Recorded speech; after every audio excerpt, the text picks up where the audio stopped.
in constant flux, almost as if the narrator themselves are caught up in the stress and anxiety of the situation, that telling the story in and of itself is an exhausting endeavor, maybe just as much as the actions being told in the story. I find that to be really interesting.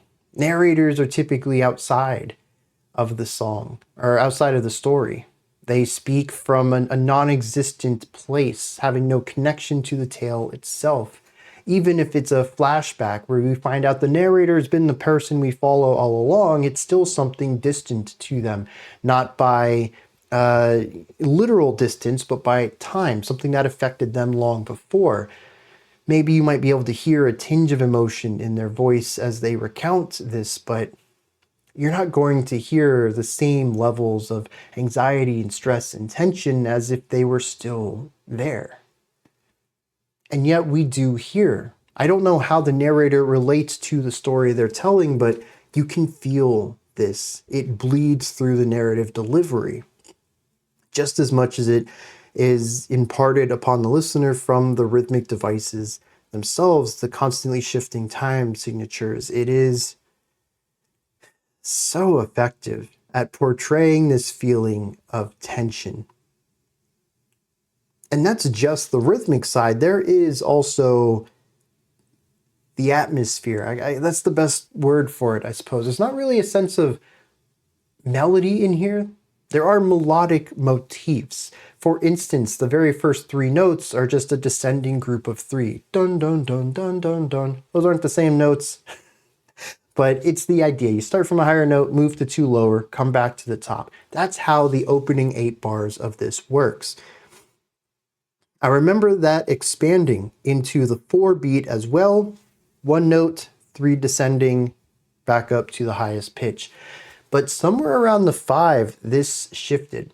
And we began to see atmospheric elements like synth pads come in to inform a harmonic idea in the form of chords, rather than inferring chords from isolated notes. Because pretty much everything the synth were doing within the first 16 bars are monophonic, 1 note at a time. We can gauge what kind of chord we're in, or what kind of chord we're using, what kind of key we're in based off of those notes, but we're not getting pure chordal information here. Chord shaping is how I normally describe this act. And we do get, as I was going to say earlier, a sense of ominousness. I think that's the best way to start it. So much of my understanding of this track is informed by how it develops. So I don't actually remember exactly how off-putting the opening felt, but those initial 3 notes certainly were not positive. And also the idea of descending lines throughout almost every part of this track is going to inform this idea of a fall, a descent, moving downward. That's very rarely spoken about positively when we talk about figurative language in storytelling. Usually if you want something to feel powerful, or if you want it to feel heightened or rising up, becoming better, we have the metaphor of going upward. Going downward is usually a fall from grace, or a move from a better place to a worse. And I think when you pair even that start of having a little bit of darkness in the music and a descent with the rising anxiety of this track, it really seems like it is a series of unfortunate events for our main character, maybe our narrator. Still not sure what's going on with that. There are a lot of words in this. And the increasing intensity in the music as the synths add more and more layers. It really begins to feel like a track that had open space at the beginning, but continues to add ideas until it feels like it is completely full, surrounded. Maybe even the walls are caving in. What those walls are singing are not positive, and they continue to speak of a fall, while there is a rising intensity and anxiety in the rhythmic devices of this track. It is all-encompassing, as far as I can tell, directing me towards a story that isn't going to be good. Mix that with the music video of someone running frantically, and yeah, they're running from something or running to something bad. There isn't a joy in the body language I see. They don't have good news and rushing to tell someone about it. This isn't Charlie having the golden ticket trying to get home here. There's a tension to it, tripping over the scarf and stuff like that. It's everything in here informs something negative. So, done dancing around it, let's go see what the story actually is. So, a lot of my understanding of this track, musically at least, is matched in the energy of the lyrics and the story they tell. We start off zooming in on Mike Winfield at a bar where he works. He works nights, the worst nights. Don't nobody tip right, and between the marriage offers and the fist fights, it's not a great job. And he says that if someone tries to pull him in for a whisper, he ain't gonna make it to midnight. He just wants to get the night over. He's frustrated. He's irritable. He just wants to get the night over with and get back home. We begin to see, though, some of his past creeping in here. He says, don't they know? He got a lighter in his pocket, a matchbook in his sock, and a block full of charred skeletons closeted, begging to get out. He could do damage if he wanted to, but there is also a focus on fire here. Lighters, matchbooks, charred skeletons. He's got a history. He's got skeletons in his closet. He's got some bad stuff in his past, but they're specifically charred. The theme of fire is ever present here. And then these elements, his history, not only just swell in, but begin to consume his thoughts. It says he's paused, scared of airing out the thoughts. He can taste it in his mouth, the sulfur and bitter carbon, hearing all the burning bodies shout, but no. That was a full lifetime ago, and nobody ever has to know.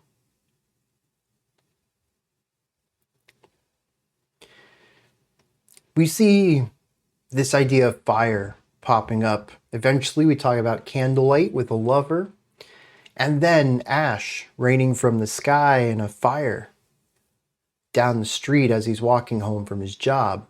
Fire is consistent here.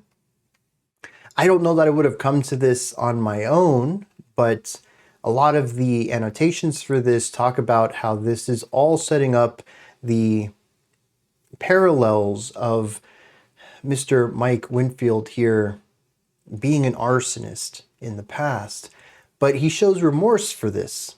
He can hear the burning body shouting, but that was a lifetime ago. He's scared of airing these thoughts out. He doesn't want anyone to know about this. Maybe there is a fear of knowing what he's done, but it also seems that he's not too happy with his past. It says he never told anyone except Ronald, but that doesn't count. He was sweet and exactly what he needed him to be at the time. Wine and candlelight and nice texts at lunchtime. Why had he not called Ron back? Guess there just wasn't a spark. A little bit of a joke there, but he says we mustn't joke about these things. Wouldn't want to disappoint Doc Clark. So many hours on the couch, so many buried memories that take so many tears to get them out. It says he's gone to counseling for his past, and he has opened up to one person about it, but it was nice for the time. Not something he wants to continue to pursue, though. In the middle of these thoughts, he says, hold up. Where have I seen that car before? It's bringing back a sense of deja vu. That's when he notices the ash falling from the sky. He dials home on his cell phone, but gets no reply. The body takes over and Brain becomes disengaged. Michael is running. His house is 3 blocks away. Adrenaline compensating for change in age since the last time he ran it. God damn it, Mike knows he got to get home fast as he can. Looks up in the sky. The glow's familiar, knowing those family died with similar awnings, and on he keeps going. Hits the corner just as he hears the explosion.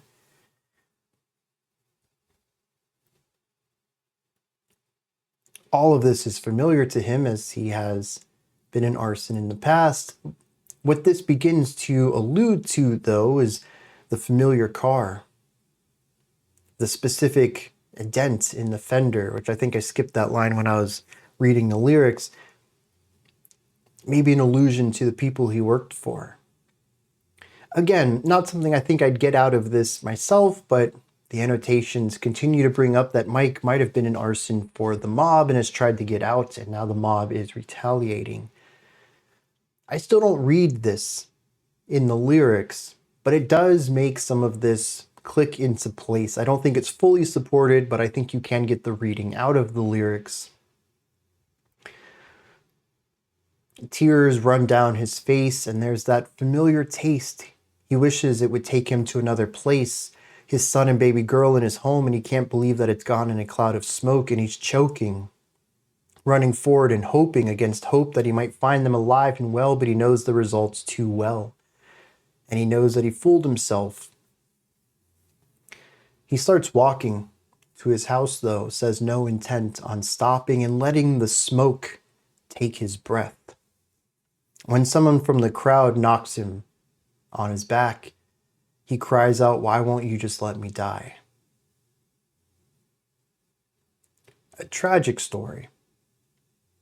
Even just on the surface of someone who has dealt with fire-related deaths in the past and has trauma about it, to find that his family is now, or his current family, is also victim to a burning as well.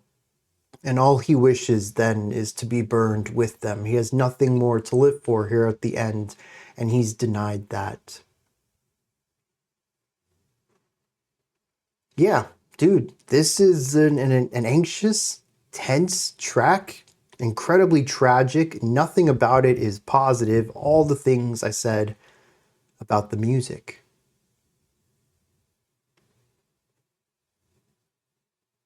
Incredible storytelling from the musical side and the lyrical side. Let's dive into something underneath then. See how they take another stab at a short form story in musical form.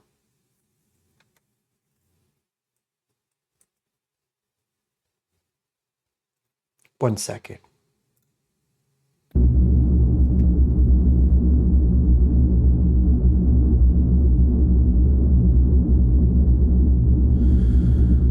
Raise up out the dirt, and the rain beat down, down, down, and the sun beat down, down, down, and the beat in the ground, ground, ground, down, down, down, down, down. Massacre in the making is not a place you can take it. Break in the face of a planet, waiting for something to shake.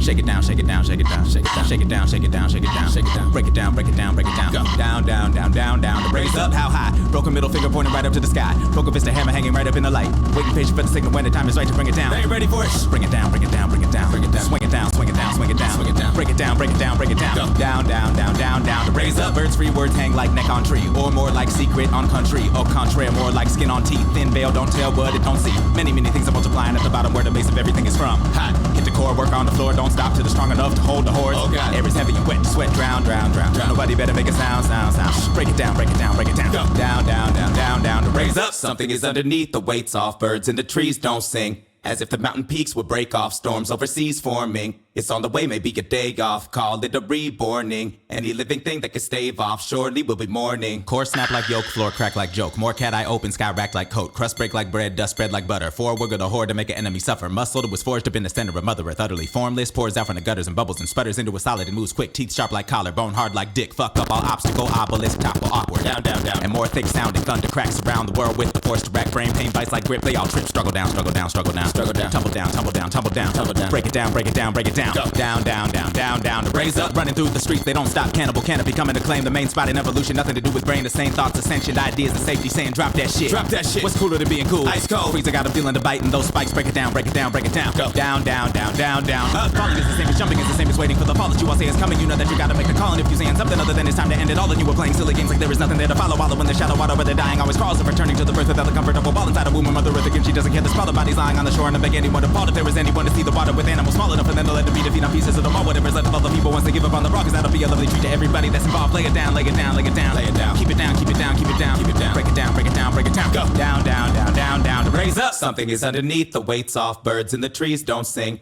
as if the mountain peaks would break off. Storms overseas forming. It's on the way, maybe a day off. Call it a reborning. And any living thing that can stave off, surely will be mourning.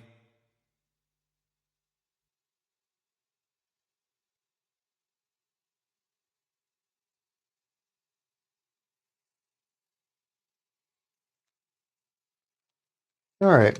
Much like story 2, this one is fairly straightforward. It has complexity through its simplicity. But if I were to break this track down, we have ambience in part 1. It's just an overbearing droniness with a random anxiety sound, a tension sound. It's just a very short tone full of dissonance.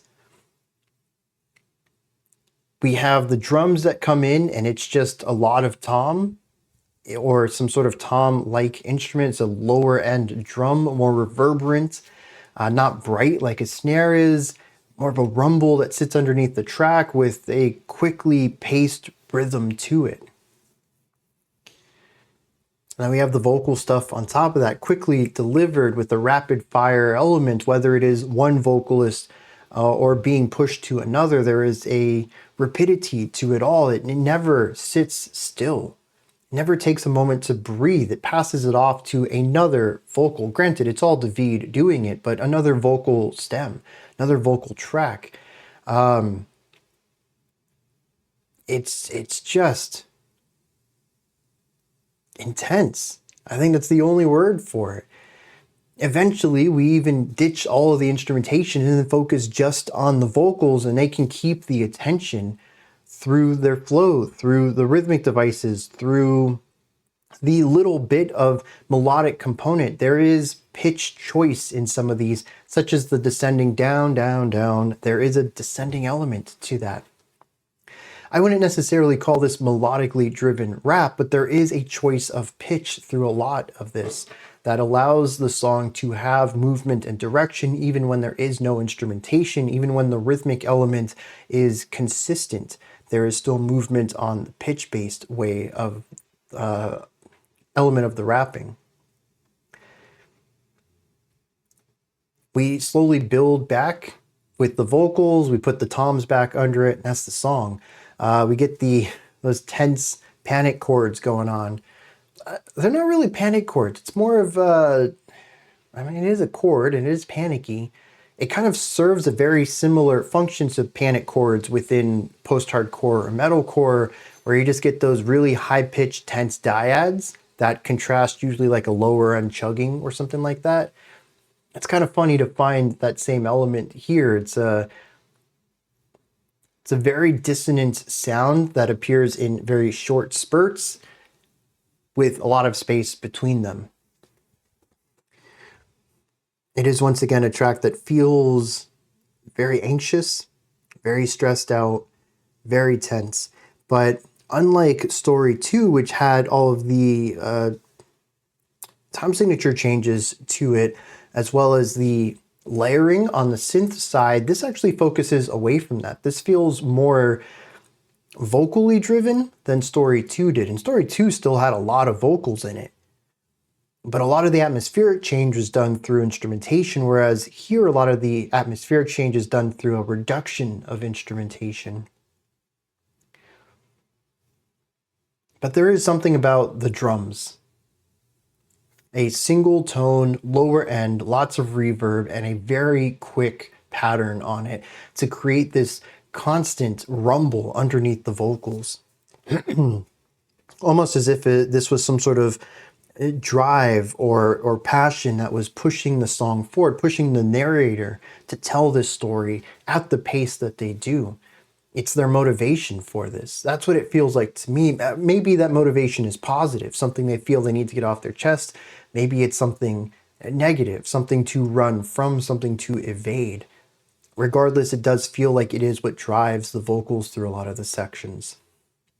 But I don't have any more to add to this one. I think my analysis on story 2 was deeper. But I think that's simply because it was a more compositionally dense track, whereas this one focuses on a specific atmosphere from the start and focuses on a reduction from that, which kind of leaves me with less things to talk about. Is there anything else I want to bring up on this then? There is something too about the frantic vocal placement. Very straightforward. It's frantic. I don't have anything like deeper to add to that, but it is something that changes in this song. It's something that allows it to retain a feeling of overbearingness, sort of in place of all of the instrumental layers from story 2. Here, the vocals, you hear them here. When they're done, you hear them over here. And at the end of the track, it was here, but more present, like a wider sound and just constant, never stopping. I don't know if that was done digitally.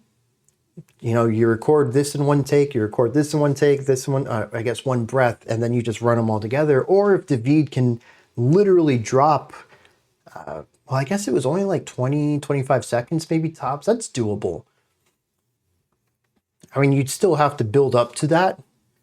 I certainly couldn't do 20 seconds straight, but I'm thinking someone who uses their respiratory system all the time in extreme ways, like a rapper would do, especially someone as technical as David, probably pretty easy to work towards, if not something that he could just always do, a little trick he has up his sleeve all the time anyways. So yeah, that was probably practical, just one solid take in one breath. I got to go see if there's a live version of this to see if that is all, if he has done that in one take. But it, like I said, all the back and forth and then the locking in here with no breaks, it all just creates this very tense atmosphere. And clipping does that really well, telling stories of tension and anxiety and using the music to embellish it. Let's dive into the lyrics on this one. All right. A while back, we had a theme of music based on other arts. And I think frequently in that was music based off of novels. I think we had one where the song was based off of a movie, but it seems that metal really likes to base their works off of books. And that's what we have here, although not metal. This track is related to the science fantasy trilogy Broken Earth by N.K. Jemisin. And, through that lens, I've never read this. I've never even heard of this trilogy before, but based off of this song, I feel like I kind of should dig into it. It sounds pretty cool. But the general gist of it is that it seems like the Earth is trying to get rid of humanity by like any means necessary. And it increases the amount of disasters, earthquakes and volcanoes and stuff like that. And it is like trying to kill off humanity. It sounds really interesting. But that's about the most of the gist I get of it. So there's going to be a lot of lines in here that are more specific about events or characters, classes of people, groups of people, whatever. Very specific elements of the storytelling that I'm just not familiar with. But I think the opening verse kind of lays a lot of it out for you. It says, "There's a massacre in the making. There's not a place you can take it, breaking the face of a planet, waiting for something to shake it down." There's going to be a lot of people dead. That's the massacre, but it hasn't happened yet. It's a massacre in the making. And you can't run away from it. You can't tell where it's going to happen, but the face of the planet is going to break. I think that's a very interesting way to describe tectonic plates shifting. So that would be like an earthquake, but also a volcano. Something opening up and something from within coming out. So even without knowing about all of these connections right from the start, I have a pretty good idea about what's going on. Verse 2 kind of points to some stuff about characterization of the people. It says there's a broken middle finger pointed right at the sky, broken fist and hammer hanging right up in the light, waiting patient for the signal when the time is right to bring it down. They ain't ready for it. So basically everyone is looking towards the earth. They're not looking up. They're not imagining what's above, what's out in space. Everything's about survival here and now. Now, I caught one of these. There are two Andre 3000 nods in here. Verse 3 has where the bass is everything from hot.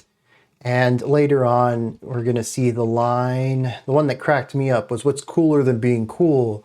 Ice cold. So I think it's pretty cool. And the thing is, too, is the first one's actually from B.O.B., which I'm pretty sure I've done a reaction to. I don't remember that line, though. But to be fair, I've only heard that track once. And I always forget the name of the track that has the cooler than being cool. But that was super popular. Well, I guess B.O.B. was popular too. I missed the B.O.B. train though. The other one, for whatever reason, I can't remember it. I heard that song all the time. And that bridge was so catchy. But I caught that reference. Reference, that's the word I wanted earlier. But I think it's interesting that there's two of them, not just one. And they're both specifically for Andre 3000. There's no references to any other song in here. But it talks about how everything around the world is basically gearing up as far as the planet is concerned to do this next big disaster.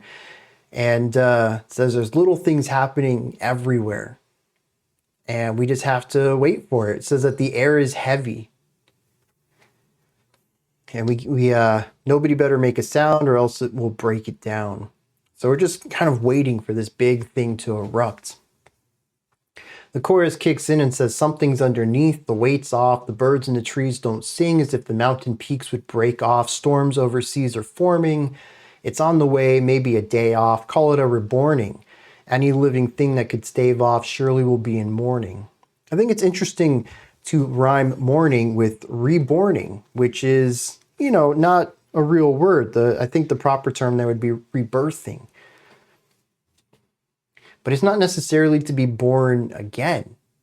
Or maybe it reborning. I don't know. It's an interesting word, and maybe it's there just for the rhyme, but I wonder if there isn't something specific about born versus birth that David wanted to lean into there. But he says that if anything lives through this event, they will be in mourning. They will have lost people close to them. Most people are not making it through this one. Now, verse 4 talks about the earth opening up and molten ooze coming out and just destroying tons of things. And it talks about this as if it's muscle memory from Mother Earth, just something it's doing naturally, talking about bubbling and sputtering into solids. Obelisks are toppling over. There's thunderous sounds. This is just, a massive disaster. But what I really enjoyed about this section was that someone took the time to write the rhyme scheme out for this verse. And that is not very big. I was just, hey, what are you doing? Come back here. I was just amazed at all of what's going on in here. I mean, even from the start, we have we have this 4 sound phrase right here. Core snap like yolk, floor crack like joke, more cat eye pins, sky racked like coat. it's just really impressive to me. I mean, I've talked about interline rhyming and alliteration in other songs prior to this. Always hip hop, though. I feel like when it comes to rap, to rock and metal, there are really great lyricists out there. It's not the norm. But when we get into hip hop, I really like breaking down not just what they're saying, but how they're saying it. And this almost went over my head. And I was actually going to talk about how David has a really great job at creating flow without all of the interline rhyming that I'm used to finding in other wordsmiths that I'm enamored with. And then this pops up and it shows me just how much I'm missing because the rhymes are softer. The flow doesn't come from very direct, obvious ideas. It's more subtle. There's nuance to it in a way that I'm obviously too much of an amateur to pick up on. I can feel it, but I don't get it.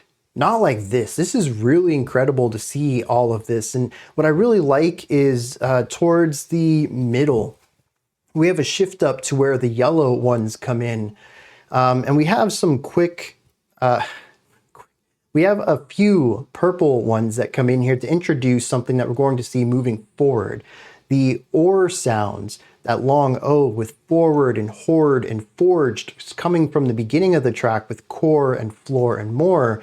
We start to see less and less of that, and it gets replaced with, I think, this purple one that begins to take over as the primary rhyme, as we have into, solid, quick, dick, obelisk, thick, and we start to see this sound take over. But in the middle of all of this, we bring up the soft U sounds from earlier where we had crust and dust. This is the white rhyme. And we have it says, fuck up all obstacles. Obstacles is actually 3 rhymes. Each syllable has a rhyme with another syllable rhyme from earlier. But we also have all and obstacles coming with this this very wide sound to move us into obelisk, topple, awkward. And we get all 5 of those back to back. All, obstacle, obelisk, topple, awkward. And just moving into that so naturally, sentence structure. Like the story is still being told here, but to say, okay, we've started this idea with the purple, with that soft I sound or short I sound. But I really want to go for this wide tone here because it has good fluidity to it, but also we're going to be talking about an obelisk. We already have that sound baked in. This is something I must talk about in the story. This obelisk has been brought up a couple of times in the lyrics already. Let's go for it. And just 5 words back to back, starting with that. Also bringing in that short I sound, an obelisk, and working with that gray one, topple, awkward, and bringing awkward, and bringing this softer A sound in too. And it's just, dang, dude. I picked up on a couple of these, such as a couple lines down with the force to rack brain, pain, vice like grip. And I was like, all right, we got grip. I see that earlier with quick and dick. We got brain and pain right back to back. All right, I'm seeing some of this. And then I saw this though. And I was like, dang, I have missed so much reading this. And it's just because it flows in such a soft way that it doesn't bring attention to all of the rhyming parts of it. And I just find that, incredibly interesting as someone who, honestly, lyrics are real tough for me. If you've listened to any of my works where I've put lyrics in them, the lyrics are placeholder at best. There's something to build the melody for, and to get something down, there's usually some sort of rhyming to it, very simple, like, AABB or ABAB rhyme scheme. Nothing too in-depth. It's so outside of my element. I'm so fascinated with people who can think like this about words and word sounds. I don't know, dude, it blows my mind. Anyways, back to the story. Yeah, there's like destruction everywhere. It says people are running through the streets. It talks about a cannibal canopy coming to claim the main spot in evolution. Something about that lyrical element, cannibal canopy coming to claim. It's just so good. And then it says nothing to do with the brain, the sane thoughts of sanctioned ideas. Yeah, basically saying there's nothing anyone can do about this. Talks about everything breaking down. There's bodies lying on a shore. And we come back to the chorus. Something's underneath. The weight's off. And we'll call it a reborning. And anyone who lives will be in mourning. Yeah. It's a lot of description of a world where the earth is fighting back against humanity. And, you know, humanity doesn't survive it. They're getting whittled down little by little, each and every disaster. Eventually, there's going to be none of them left. And this song just kind of takes there is a little bit of judgment in the story against the humans. But really, I'd say this is more of a matter-of-fact statement. Unlike story 2 that was focused on bringing the intensity through the vocal narration too, this is just kind of stated. This is how things are. This is the event of things. This is the aftermath. Done. Very straightforward narration, like I was talking about during the last lyrical dissection, that I view actually, I think it was right before the lyrical dissection. Anyways, narrators are usually distant, emotionless. They're there to tell events from a very matter-of-fact statement style of manner. This is more of what I expect. This is more standardized. But there is, like I said, just a hair bit of judgment in some of these lines that the narrator knows that the humans could have done better if they had just done some things differently. Instead, though, here they are, so they're getting their just desserts. Yeah. That's a long video right here.